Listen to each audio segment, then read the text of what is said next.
تساءلون به والأرحام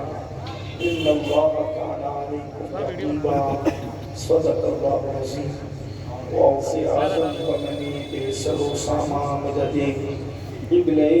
مددي كعبي ما مددي انتظاری کرمی تسلمنی عینی لا اے خدا جو خدا بینو خدا دا مددی بگیر در میں بلا افلادا کشتی ضعیفانو شکستانا تو کشتی محمد خواجہ عثمانی حرون مدد کن مدد کن مدد کن یا معین الدین چشتی ممبر بدونہ افروز عرش مقام سادات کرام والمعز بالاحترام حاضرین محفل پردہ نشین ماؤں اور بہنوں السلام علیکم ورحمۃ اللہ وبرکاتہ۔ انتہائی احترام و عقیدت کے ساتھ اپنے اور ساری کائنات کے مرکز عقیدت انیس بے کساں چارہ سازے درد مندان ہم غریبوں کے غم نسان ہم فقیروں کی سرور شہر یار ارم تاجدار حرم نو بہار شفاعت شب اسرا کے دولا نوشی بزم جنت دانائے سبل مولائی کل ختم الرسل خسرو خوباں سیاح لامکاں وجہ کل فقاں در اللہ المکنون سر اللہ المخفون عالم ما کانا وما یکون آبو گلے انبیاء جانو گلے اسفیاء مطلع غر سعادت مطلع غر سیادت خلاصہ کائنات فخر موجودات حضور مدی مجتبہ محمد مصطفیٰ ارواحنا فدا صلی اللہ تعالی علیہ وآلہ وصحبہ وبارک وسلم کی بارگاہ میں کسبنہ میں جس طریقے سے پڑھاؤں بلند آواز سے میرے ساتھ مل کر پڑھیں الصلاۃ والسلام علیک یا رسول اللہ، الصلاۃ والسلام علیک یا رسول اللہ، الصلاۃ والسلام علیک یا نبی اللہ، الصلاۃ والسلام علیک یا حبیب اللہ، وعلی آلک واصحابک یا نور اللہ صلی اللہ تعالی علیہ وسلم۔ سرتاب قدم ہے تنے سلطان زمن بھول،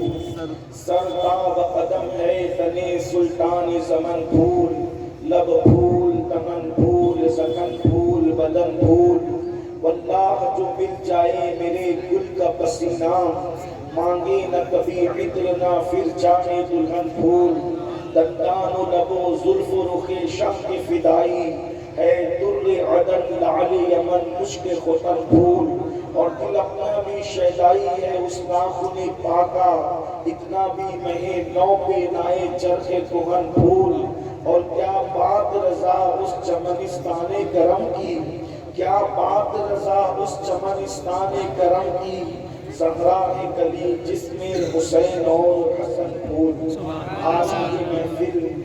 ایک اللہ کے بہت بڑے بزرگ اور برگزیدہ بندے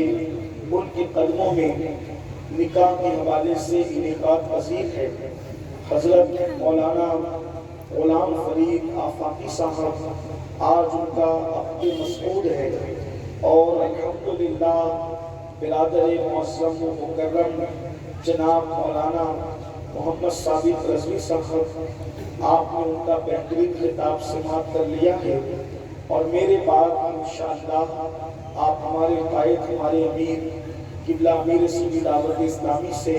ان کے ملفوظات سماعت کرنے کی سعادت حاصل کریں گے۔ ان دونوں خطاب کے درمیان میری گفتگو کی حیثیت بالکل ایسے ہی ہے کہ جب کوئی سنار زنجیر بناتا ہے سونے کی تو دو کڑیوں کو جوڑنے کے لیے وہ ایک باریک سے تار کا سہارا لیتا ہے، تو حضرت اور قبلہ امیر محترم کے خطاب کے درمیان یہ دو کڑیوں کے درمیان ایک باریک سا حقیق سا تار میری گفتگو کی حیثیت ہے۔ تھوڑی دیر آپ کی خدمت میں چند معروضات پیش کرنے کی سعادت حاصل کی جاتی ہے۔ اللہ رب العزت کی بارگاہ میں دعا ہے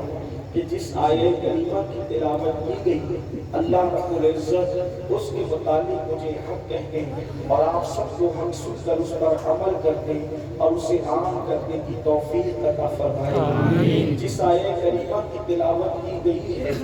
یہ سورۃ النساء کی پہلی آیہ کریمہ ہے، اور آپ جب بھی نکاح میں شرکت کرتے ہوں گے،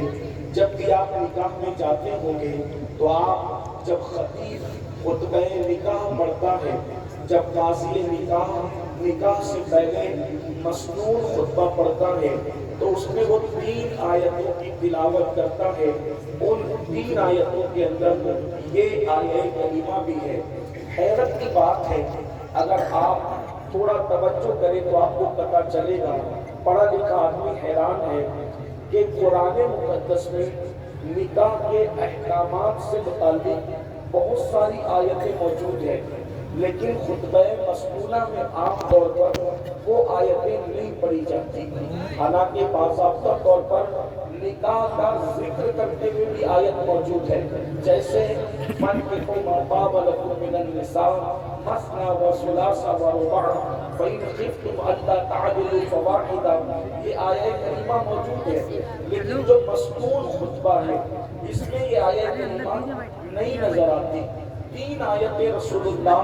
صلی اللہ علیہ وسلم اکثر خطبہ نکاح میں پڑھتے تھے، ایک یہ یا ایھا الناس اتقوا ربکم الذی الی آخر، اور اس کے بعد دوسری آیہ کریمہ یا ایھا الذین آمنوا اتقوا اللہ حق تقاته الی آخر، اور اسی طریقے سے یا ایھا الذین آمنوا اتقوا اللہ وقولوا قولا سدیدا یصلح لکم اعمالکم ویغفر لکم ذنوبکم ومن یطع اللہ ورسولہ فقد فاز فوزا عظیما۔ یہ تینوں آیتوں کے اندر بظاہر نکاح کا کوئی ذکر موجود نہیں ہے،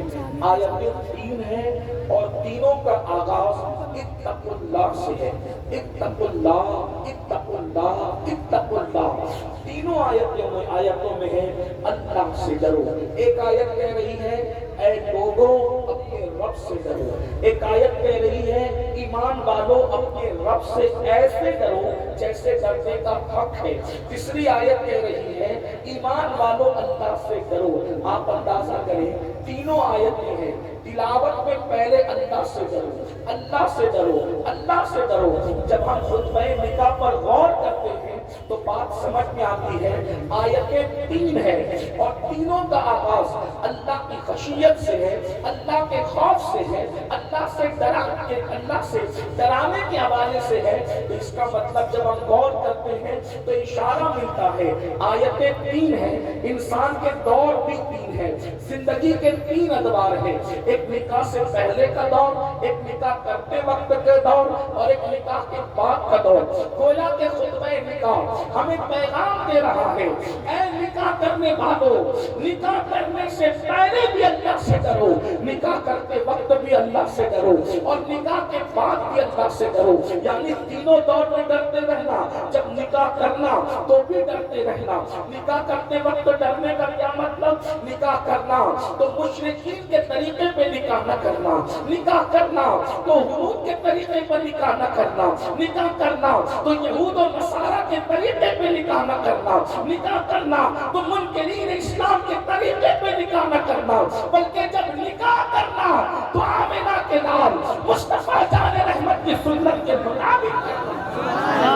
نکاح کرو تو رسول اللہ کی سنت کے مطابق کرو۔ اللہ اکبر۔ اور نکاح سے پہلے بھی ڈرتے رہنا، نکاح کے بعد بھی ڈرتے رہنا۔ اگر وقت میں گنجائش رہی تو میں تینوں ادوار آپ کے سامنے پیش کروں گا۔ نکاح سے پہلے ڈرنے کا کیا مطلب ہے؟ اب آپ کی توجہ، بیان ریکارڈ ہو رہا ہے، شاید آپ کو وہ بیان مل جائے گا، اگر آپ اپنے موبائل جیب میں رکھ لیں تو بڑی